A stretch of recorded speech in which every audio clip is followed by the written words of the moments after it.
तो ये किसी का एक डाउट था, तो एक बार देखते हैं ये क्वेश्चन कैसे सॉल्व हो रहा है। एक बार ध्यान दीजिएगा सब लोग। मेरे पास एक एफ एक्स दिया हुआ है x cube plus 3x+4 and g is the inverse of f x. तो देखो g is the inverse of f x का मतलब ये है ना कि जी एक्स का जो वैल्यू है वो एफ इन्वर्स एक्स के इक्वल है, मतलब दोनों फंक्शन एक दूसरे का इन्वर्स है। ये तो क्लियर हो गया। तो पूछा है कि बताओ d/dx of g x g of g x at x is equal to 4 क्या आएगा। तो हम क्या करेंगे, जब हम इसको डिफ्रेंशिएट करेंगे तो डिफ्रेंशिएशन में हम u/v रूल लगाएंगे। तो इसका स्क्वायर करो, फिर g ऑफ जी एक्स को बाहर करो, इसको g डैश एक्स लिखेंगे, फिर जी एक्स को बाहर करेंगे और इसका जब डिफ्रेंशिएशन करेंगे तो ये हो जाएगा g डैश जी एक्स जी डैश एक्स। करेक्ट। अब ये वैल्यू मेरे पास आ गया डिफ्रेंशिएट करने के बाद। अब x इज इक्वल टू 4 पे बात हो रहा है, तो यहाँ भी 4 पुट करो, यहाँ भी 4 पुट करो, यहाँ भी 4, यहाँ भी 4, यहाँ भी 4, हर जगह 4 पुट कर लो।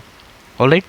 अब देखो g और g डैश 4 कहाँ से आएगा भाई, तो g डैश 4 के लिए हम क्या करेंगे, g डैश 4 के लिए हम 1/f डैश 0 लिखेंगे। क्यों लिख रहे हैं ये, क्योंकि एक फॉर्मूला है ना g dash f x is equal to 1/f dash x होता है ना। ये चीज़ पता होना चाहिए आपको ये बात कि g डैश एफ एक्स का वैल्यू 1/f डैश एक्स होता है। तो हम यहाँ पे f डैश 0 पुट करेंगे, क्योंकि x इज इक्वल टू 0 पे ही एफ एक्स का वैल्यू 4 आने वाला है। तुम देखो यहाँ पे जब हम 0 पुट करेंगे तो एफ एक्स का वैल्यू कितना मिलेगा, 4 मिलेगा। ठीक है।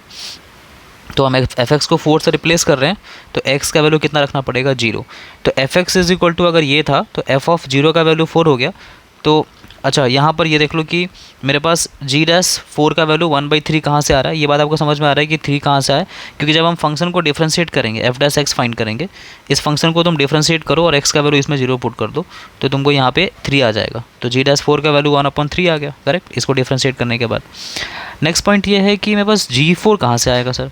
अब g4 लाने के लिए हम क्या करेंगे, हम यहाँ से निकालेंगे g4। देखो तुम्हारे पास f ऑफ 0 का वैल्यू कितना था, 4 था, मतलब f ऑफ x में हम जब 0 पुट करेंगे तो f ऑफ 0 4 है।